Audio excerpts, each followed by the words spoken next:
Alright everybody, hello and welcome. As always, I am Sean. This is In The Mixer, episode 191 of our FC Isle of Man series. A new week, and it is the start of the final season with FC Isle of Man, and probably our final season in Football Manager 2020 as well. By the time we get to the end of this week, get to the end of next week, it will likely be around that time when we expect the beta to come out, around the 10th to the 12th of November, which is absolutely crazy.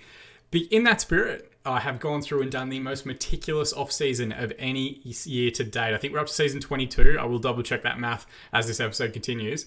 But more than any other off-season, I have been meticulous. I've been selling players out to raise funds to bring players in. I've gone absolutely overboard in some of the contracts that we've offered, some of the bids that we've made to other clubs. They're getting future fees, whatever else, breaking the bank effectively. And if this was a longer-term save, risking the finances of the entire club. But having said that, we have made some magnificent signings, some incredible players that I cannot wait to introduce to you guys. In this episode, we're going to do a full recap of the tactical adjustments that we've made, new faces, departing faces, season previews, all that sort of great stuff coming up in this episode. So let's not waste too much time. Let's get stuck straight in.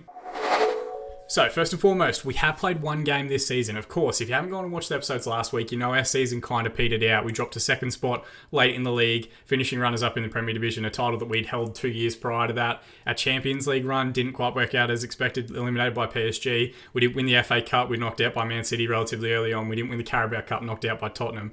It's left us in a weird position. We don't have a Community Shield, so there's no real big opening fixture to take. So what I did was I played the first game of the season off screen because we played Bournemouth. We had a very good result. I'll go through that one further in a little bit as well. And I thought, let's try and go through, recap the squad, recap everything that we've done during the off season, and then play Manchester United because we have drawn them so early in the league. It does mean we are currently sitting top of the table, as you can see just above me. We'll recap that result and why we are sitting pretty at the top of the table in a moment. But first, before we get stuck into that, there are some people that we have to say goodbye to, so we're going to jump in and have a look at our transfers, because a lot of work has gone into it this off-season, I'm not going to lie. So don't worry about the ins just yet, we're going to focus on the outs for the moment. We're going to start with the most expensive out. Frank Richard has gone to Bayern Munich for £60 million.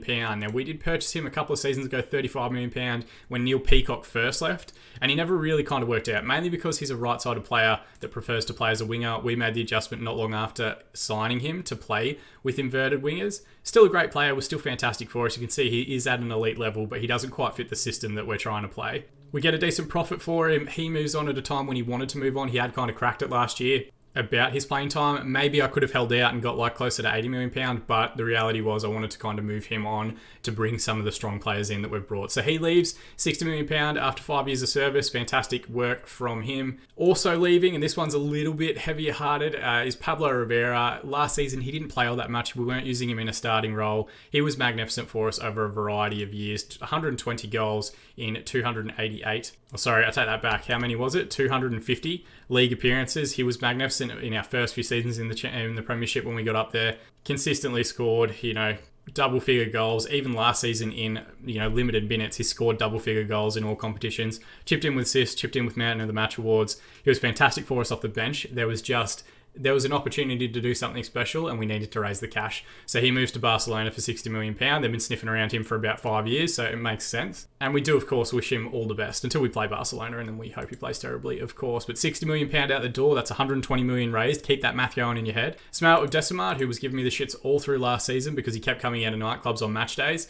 We brought him in to play as a ball-playing defender on cover. He was excellent. He actually won the Champions League with us back in 2038. The only time we won that competition as part of that starting lineup. Was part of 2 league titles as well. 2 FA Cups in there, a UEFA Super Cup runners-up medal. He was 4th place in the World Cup with Belgium. Carabao Cup win also. He's had some really good runs with us as a team and as a club. He moves on to Bayer Leverkusen for £30 million, which I think is fine. We paid 23 for him, so we didn't get the highest profit on that initial purchase. I think we paid out his release clause when we actually brought him in. But again, he just wasn't going to play this season. And we have been able to bring in someone that is a proper talent to replace him in the lineup. He wasn't starting last season either. Abdelkader Gazmi was given the opportunity to try and grow into that stopper role that we're trying to get someone for. But he did have 3 excellent seasons. You can see over 7 for a defender is very impressive over the course of the season. So he was fantastic. And we wish him all the best in his future endeavours. We have also moved on David Lind, who's another player that last season wanted to leave and wanted to get first team football. We brought him in for 40 million from Man City. They picked him up from Copenhagen. He never really made any appearances for them. He was great for us in the first few years. He was really like that defensive tackling player alongside the more creative Arnaud Henry. But then as the team's grown, as we've gotten a little bit better, a little bit more comfortable and added more pieces to our puzzle, he wasn't quite required at the level that we need him to. So he only made 2 appearances last season in the Premier Division itself. 12 before that. He was a great squad player to have because he was English, did qualify as homegrown, given that we did pick him up at 18 years of age. But it was the right thing to do to let him move on. Blackburn come in, they're going to pay £24 million. He goes back down to the Championship where he will be one of the better players in that division, and he's already started quite well. So I've no doubt that we'll see Blackburn appearing in the Premier Division in the not too distant future if he continues to perform the way he can. He did have England caps as well in his younger years. He hasn't had one in a while, so I think he's just looking to get first team football, which is hard to argue with. These three I'll fire off quickly. Eduard Kozlov, Chris Miller, and Daniel Abelan. Neither of the three of them really played. Kozlov was the Russian wonder kid that we had for a little bit. Signed him for like £6 million, sold him for 20, great profit. Chris Miller, English central midfielder that we picked up from Zurich, I think it was. It was indeed. He spent some time out on loan over the last couple of seasons, just never really got consistent football anywhere that he's been. He drops down into the Championship with Bournemouth, which will be great for him. And Daniel Abelan actually left at the end of a free transfer. The German right-back wonder kid, we just never found space for him. Once we converted Lucas Gabriel to a right wing-back, he didn't quite ever really fit the mould. So he goes on a free, disappointing that we couldn't get some sort of cash back, but that's fine. Like, his contract was up, we had to let him go. Zuzko Mateo is the other one that's left. He has been a very handy player for us, can play on both sides, has filled in at a variety of roles on the wings. Again, probably just a victim of us making the adjustment from playing wingers to inverted wingers and wanting to get a right-footed player on that left-hand side over the last few years. But he did quite well for us. You can see a very good bit part player, never really made over 24 appearances for us in the league at any point. Even last season though, 19 appearances in the Premier Division, a decent effort, a lot of those off the bench. You can see 16 of those appearances off the bench. Still a 7.01 match rating. He did quite well when he was given opportunities. Chipped in with a couple of goals, couple of assists here and there. We make a small profit on him. He heads over to Galatasaray for £20 million. But again, it wasn't really about the profit. It was about getting that cash in so that we could go and spend some of it on some of the players that we're going to go through now. So total out, £234 million. You may have remembered at the end of last season, we had about £90 million to work with. We've gone above that again by kind of adjusting a few different things around. And we have spent a club record $360 million this transfer window, bringing in 4 players, and all 4 of them are absolute world class. We're going to sort these by fee, and there might be some familiar names that you're already recognising. The first, Alejandro Temperini. He was part of the Leeds outfit that, against all odds, won the Premier Division a few seasons ago. He went to Bayern Munich. He was earning a shitload of cash. I never thought we'd be able to get him. For whatever reason, they were happy to accept a bid of £80 million. It's scheduled and structured as like 30 million up front and 50 over the next few years, so it is going to hurt us for a while. But he's still 25 years of age. He's an elite midfielder. He's won everything at Leeds. He's won everything at Bayern. He comes to the FC Isle of Man now, really going into the prime of his career. Full Argentine international, left-footed player. He's going to play on the left-hand side of that midfield too. Can play as a DLP on support. We're using him as a Messiah at the moment. I'll go into that a little bit more when we look at the tactic. But 4.5-star current ability, 4.5-star potential. He's an absolute beast, and he will come straight into our starting lineup. And he's already started fantastically well. We'll talk about that a little bit more when we look at our results as well. Not 100% sure that I needed him, but I'll talk about that when we review the rest of the squad. The next one that's joined, £90 million from Sassuolo, is Ibrahim Cisse, a German left winger who was a previous wonder kid. Can see elite winger on that left-hand side. He's a left-footed player, but he can play as an inside forward or inverted winger, and we're going to try using him this season as an advanced playmaker on that left, which I've never tried before. We are going to test some shit out this season because it is our last year effectively with the game. We never really got the likes of Erling Haaland. We never really got the likes of Kylian Mbappe because this was a lower league save. So now we're really starting to pull in some of the best talent from around the world. 4.5-star current ability, 4.5-star potential. I think that can go to 5. He's already worth £80 million, 23 years of age, and we've got him on a 5-year deal. Fantastic business from all of us. He only had the one season in Italy at Sassuolo last year, but it was arguably his best one as a professional, 7.35 average rating. He was at Hanover for a few seasons before that. They paid £42 million to bring him across. I'm very excited about what he's potentially going to bring to the team and to the club. Look at these key stats for the advanced playmaker role. Pretty much everything is over a 16. There's some mental attributes that are down towards 15, but like the things that we need him to do technically, the things we need him to do physically, he is an absolute monster. I cannot wait to see what he's got in store for us this year. The next one, and this was the big difficult position that we really had trouble solving, and it was only late in the transfer window that we actually brought him across. Herve, I think this would be pronounced in French, Pooch, but I'm going to say Pooch. because I think it's just easier to say, and I think it goes into the content a little bit better. And the pooch at the back sounds fantastic. 5-star current ability, 5-star potential. He's 29 years of age, which makes him not only the oldest player I think we've ever bought, but probably the oldest player to play for the club at any point throughout the course of the save. But he's absolute quality. He was at Nîmes Olympique over in France for quite a few seasons. He was at Valencia for 11 years and was magnificent during that time. He's got everything we could possibly need. He probably will mean that we make a slight tactical tweak to a ball-playing defender on defend instead of a stopper, but I think he's worth it. And I think he is really going to take our back four to the next level. We're not going to look at that back four, back five and say that there's potentially a development spot in that centre back area where we were using Gasmy last year, where we used Abdesamar the year before that. We've got a proper world-class player. He's an elite level centre back. He's only 29, so he does still have a few years left in him, but we only really need one good season out of him. That's all we're after to try and win all our competitions this year. Full French international as well, 64 caps, 5 goals to his name. You'd expect that to continue right into his mid-30s, given that he's a central defender. Just an absolute beast. Thrilled to have him joining. We did pay quite a bit for him, it must be said, and he is on quite a bit of wage at the moment. 300k a week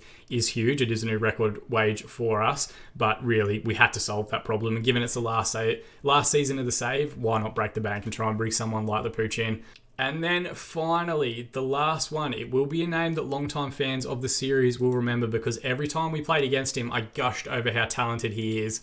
Henri Blaise, the right winger. He previously played for Liverpool. He scored 60 goals in 215 appearances for them. I'm pretty sure he scored against us every time we played them. He was just one of those players that always gave us grief. He was at Barcelona for the last 2 seasons, 34 goals in 70 appearances. He's a legendary winger. He will play on the right-hand side as an inverted winger on support. It's already his preferred role. 18 crossing, 18 dribbling, 17 first touch, 16 passing, 19 technique, 17 acceleration, 20 agility, 17 pace, 17 natural fitness, 20 determination, 17 flair, 19 off the ball, 16 vision, 16 work rate, 16 composure. He can do everything that we need him to do. And the lowest stat that he's got out of his key ones is long shots. It's a secondary stat at 13. Every single one of his key attributes is over 16, which is absolutely ridiculous.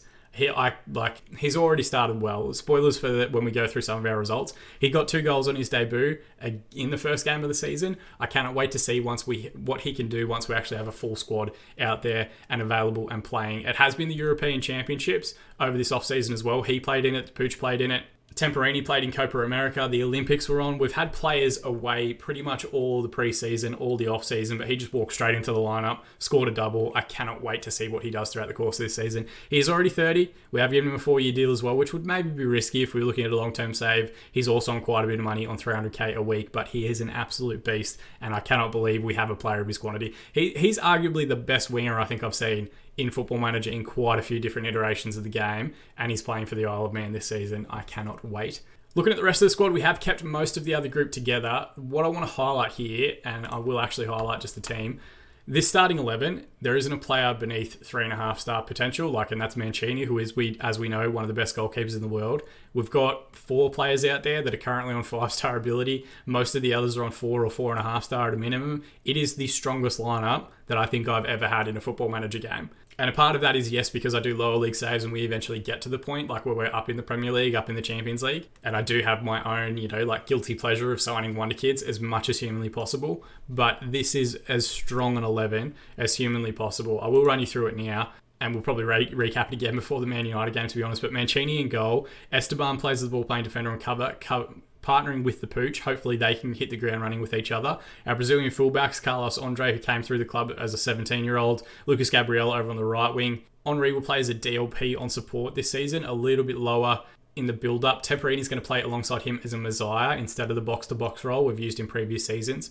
Cisse plays an advanced playmaker on the left. It'll be interesting to see how that role actually works. He is also given internal instruction to stay wider, but then to cut inside with the ball once he's actually in possession. That's what we want. Start in wide's position so that we're stretching their defence, then cut inside, and really he can play as a number 10 once he gets into that area.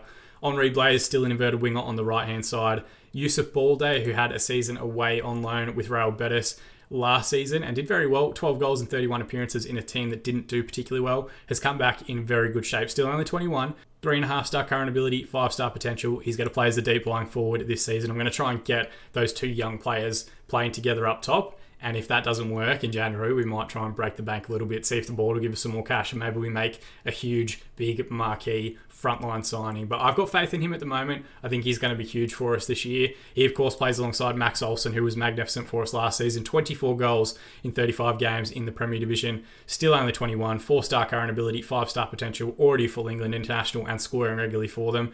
If he continues his development like he did last season, he'll score 50 goals this year based on the additions that we've made, and he will be a 5-star player before the year is out. I have absolutely no doubt about it. The rest of the squad still incredibly strong. If we go back to our view here, like we've got Brad Taylor. Brad Taylor played in the European Championships this off-season and got player of the tournament with an 8.18 match rating over 5 games, England making it all the way through to the final of that competition. How did I reward that fantastic tournament? I've replaced him in the starting lineup effectively, but he will still get his time. He'll still start most games when the other two aren't available. If Temperini's got a knock or is away on international duty, if Henri's got a knock or is away on international duty, Taylor will be the first man up in a variety of instances. 4.5-star current and potential ability, that's huge for a substitute. We've got Uli Schaefer still in the squad, 4-star current ability. Bruno Castro could probably consider himself unlucky that he's not starting more often. 4-star current and potential ability. Jose Santana, not even in the squad at the moment. 4-star current and potential ability. Furkan Yilmaz still has 5-star potential. Gazmi from last season already at 3-star current ability. Could get to 4.5-star if he gets an extended run in the side, but it is just an incredibly deep, incredibly strong squad. Our worst player is at 2.5-star current ability, and it's our backup goalkeeper who very rarely plays anyway. We are super strong. With that is going to come challenges, because I know there's going to be quite a few players that want to be playing regular football, and the way that we're going to try and manage that this season is we're going to have a squad for the Premier Division and a squad for the Champions League. That will be the main 11 that I just walked you through, and then we've got a full backup 11 that's going to play our Carabao Cup and English FA Cup fixtures. Once we get to maybe like the quarterfinal, semi-final, final stage of the FA Cup, we will try and bring some of those more senior players back in, just in some of the areas where we're not as strong in terms of our backup. Like Carlos Andre would probably play at left back, Mancini probably playing goal because their backup players aren't as strong. But the Carabao Cup, we've won that previously. In fact, the only time we won it was when we were playing our backup lineup and getting them regular football that way. That's the plan for this season. I want to win all 4 of these competitions. It will probably go out the window and we'll get knocked out by like Sheffield or something in the Carabao Cup in the first round. But I want to try and win all 4 competitions this season. That is how I want to go out in terms of the FC Isle of Man series, with an unprecedented quadruple in terms of the competitions that we can win. Looking at our pre-season results. Now, as I mentioned, it has been a very disjointed pre-season. The Copa America was on, the Olympics were on, so a lot of our players have been away for the majority of the time. And as I already mentioned, the European Championships as well were on. So at various points you can see, like our first defeat here against Santos in the very first friendly, like most of that is our backup lineup. Even then, I think we had players playing out of position and that weren't fit. It wasn't our best performance, but since then, since we've started slowly getting players back from international duty, we've been belting teams, and they're not small teams either. We beat Juventus 4-1, we beat Roma 3-1, Valencia 4-0, Atletico Madrid 2-1, Barcelona 4-0, Real Madrid 4-2, a 0-0 draw with Inter, who are the reigning European champions. Not a bad result at all, given the players that we had out on that particular day. And then starting the season, the first game we had, we beat Bournemouth 7-0. Max Olsen getting 4 goals in the first game of the season to continue his fantastic career for us. Henri Blaise getting 2 goals on his debut, magnificent stuff, and Brad Taylor jumping off the bench to chip in with an additional goal. Bournemouth have been a team that in previous seasons have given us trouble, and we absolutely demolished them away from home. I am super excited about this season and the prospects that are there for us. For the first time as well, we are favourites to win the Premier Division. It hasn't happened at any point throughout the course of the series thus far, but we are $4 favourites ahead of the reigning defending champions, Manchester City. We've got 3 players in the media dream 11, Pooch, Henri and Lucas. We've got quite a few different key players, quite a few big transfers spent. We have spent the most, I think, of any club in the world this off-season, $360 million. Thierry Henry is currently the manager of Arsenal, which is fantastic to see. Thomas Tuchel is back in the Premier League at Man City. Jimmy Floyd Hasselbank left us to go and manage Wolves. So there are some big exciting things happening around the division, happening around the league, which it will be very interesting to see how it plays out as we go through it. Speaking of the favourites for the division as well, Manchester United currently forecast to go against third. We know it can change relatively quickly. They have a very strong squad as well. They are now managed by Antonio Conte, so they are a little bit better than I think they were under Sean Dyche. They've moved to a 4-2-3-1, which is always a difficult shape and formation to play, and they will present a very strong test for us in this first episode. We do own as favourites though, $2.25 favourites to win the match. They're at $2.75, so it wouldn't be a huge shock if they actually beat us. a draw at $3.20. I think both sides are expected to score quite a few goals. It's our strongest possible lineup available. Carlos Andre's got a bit of a knock, which we're wary of, but really we don't have any massive concerns other than that. Really, we're just trying to get the best team out there, and we're just going to see what they do. We've made some tactical adjustments. It is really the first look for me against high-quality opposition. And of course, it's the first look for you guys as well. They've changed their formation up, and they're playing like a 5-3-2 kind of thing. They've got quality. They've got great players. Wagner, I think, is their off-season sighting from Cologne. And it looks like he's got the highest average rating so far in this season. But he hasn't played a Premier League game yet. So that's an interesting one to see. But he looks like a decent little central midfield player. Not super interesting. The shape that they're playing means that Nacho doesn't start. And Nacho is arguably the best player that they've got. So that is an interesting decision from them. I'm not going to lie. We will see if he makes an appearance at any point throughout the course of the match. But it's not about Manchester United. It's about FC Isle of Man. Passionately, we're going to say we owe Man United after what happened in our last match. I don't 100% remember what that result was. But we're at home. We're going attacking. We're going to set down a marker for the rest of the division to try and chase. We are top of the division on goal difference. 7 goals scored, of course, in that first fixture. Man City nearly caught us. They got 6 goals in their match. But if we can make it 2 from 2, given the strength of this Manchester United side, we are well and truly off and running to start off the season. First highlight of the game and of this final season. Ball with Cisse now. He looks to cut inside from the wide right area. Now Henri out to Blaise. Can work a bit of magic in 1v1 situations. Cut back to Temperini at the edge of the area. And what a goal that is. His debut goal for the club. An absolutely magnificent strike. Henri Blaise gets the assist as well, chipping in. It's our 2 signings in the off-season combined, a combined value in those transfers of £180 million. And Blaise just dinks that one with his wrong foot. Temperini gets it on his left and rifles that one back across the keeper, who may have been a little bit unsighted. That is as good a debut goal inside the opening 15 minutes of a club career as you are ever likely to see.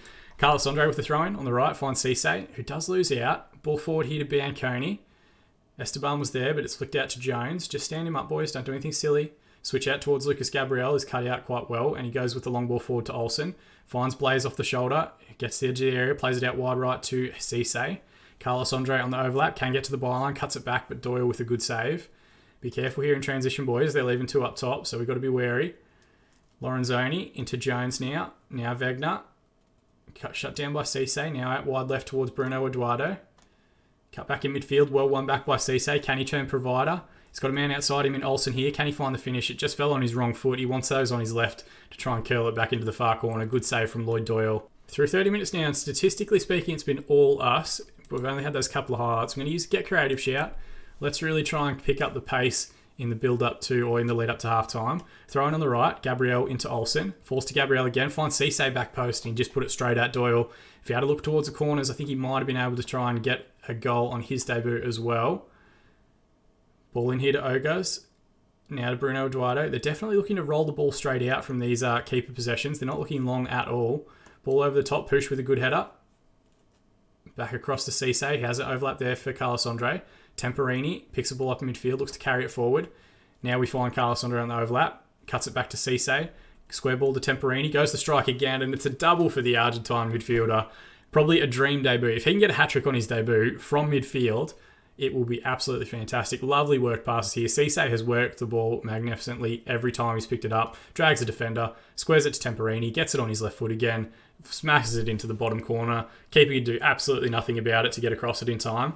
And he's going to make friends with that corner flag all throughout the course of this actual season, if he keeps finding finishes like that one. One more highlight before half-time. It's a long ball forward to Bianconi. Esteban lets it run and should get there first. Now forward to Cisse.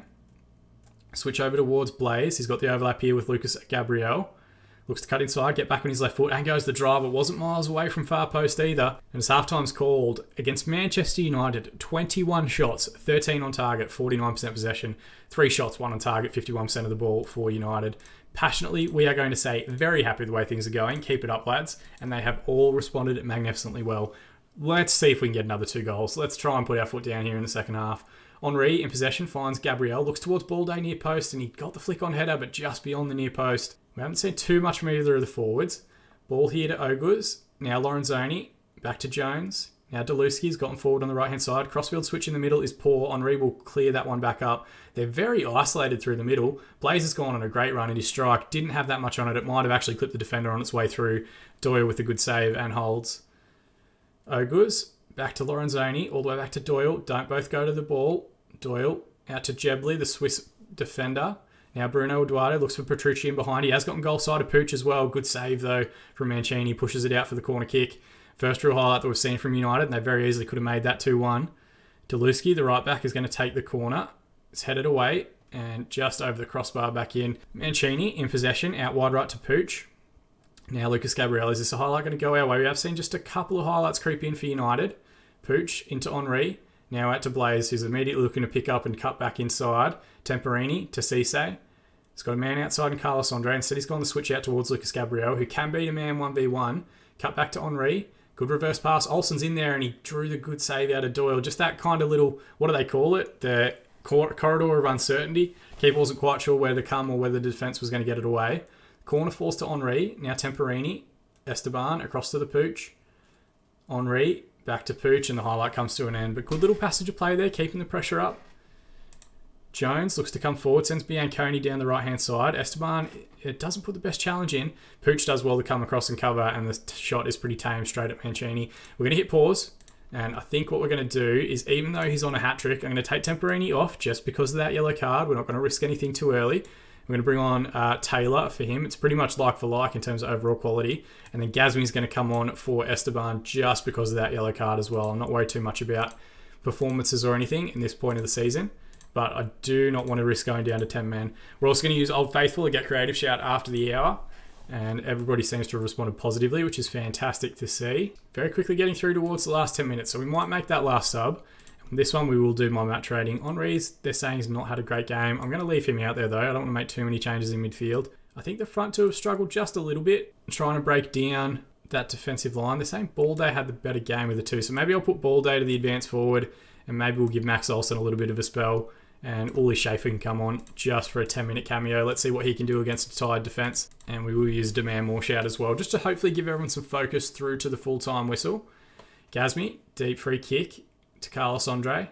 Back to Gazmi again, all the way back to Mancini. Wait for the press to come. Good switch out to Carlos Andre. He's done well to get through 90 minutes. And the ball over the top for Schaefer. Can he find the square ball back? No, instead he goes himself. His first goal for the season, and the absolute cherry on top of what has been a fantastic cake. This will make it 10 unanswered goals to start the season in our first two games. Great way to pass in there from Carlos Andre. You think maybe Schaefer's looking for Balday to move off the shoulder, but instead he gets it on his favoured left foot, rifles an unstoppable drive beyond the keeper. And in the 89th minute, we take a 3-0 lead. There is a throw in here on the right, though, for United. Oguz to Jesus. He finds Yulberg, who's just peeled off the shoulder there. Just as we get rid of that condition thing that was seemingly hovering there. They have pulled one back. They haven't had that many chances. Is he onside, though? He looked maybe he was off. Yeah, it's a good ball in, actually. He's timed it perfectly. And maybe that's the difference between us leaving Esteban on and bringing on Gazmi for those last couple of minutes. First goal conceded of the season. Not anything to sneeze at, though. It's at Manchester United. They score quite a bit. What a dominant display, though. 32 shots, 20 on target, 49% possession for the Isle of Man. 8 shots, 5 on target, 51% of the ball for Manchester United. Passionately, we are going to say very happy with the result and the way that you played, and everybody's responded fantastically well. What a performance to start out our season. Does see us go top of the division, though there are 3 other clubs that have won their opening 2 matches. Chelsea, Newcastle, Tottenham. City have already dropped behind a 2-2 draw in their game against Liverpool, which is fantastic for us. We are going to give everybody a little bit of praise. Temperini gets the man of the match award for his double, so we will, of course, give him a bit of a boost. We've got quite a few different staff members joining us, which is fantastic to see, mainly because we were allowed to add like 4 or 5 additional coaches this off-season, which is great. We're going to bring them in. But looking forward to our schedule, I think what we'll do is we're going to come back around this game. We're going to play the Burnley games and probably the Fulham games off screen. We're going to come back around this Southampton game. We're going to do the Champions League group stage draw to see who we're up against. And then we might play the game against Southampton and our first Champions League group stage match, depending on how that draw plays out. It's not that big a jump ahead in terms of time. We want to try and bring you as much of this final season as humanly possible. Oh, I do love the start of a new season, and I do love bringing you guys all of our off-season work. I'm super excited. I think this is the strongest team that we've put together at any point throughout the course of the series, and I think we've got our best shot of potentially winning all 4 available trophies for us. If you want to help celebrate the beginning of the end, so to speak, the start of our final season with the Isle of Man, you can drop a like on this video. You can also subscribe to the channel to be kept up to date on all of our future videos as they continue to release right up to FM21, and then brand new series starting in FM21, which will be announced this weekend. Keep an eye out for that video and check the channel regularly to see all those sort of updates as well. But more than anything, I just appreciate you guys watching. That's the part that means most to me. As always, I've been Sean, and I'll see you all again in the mixer.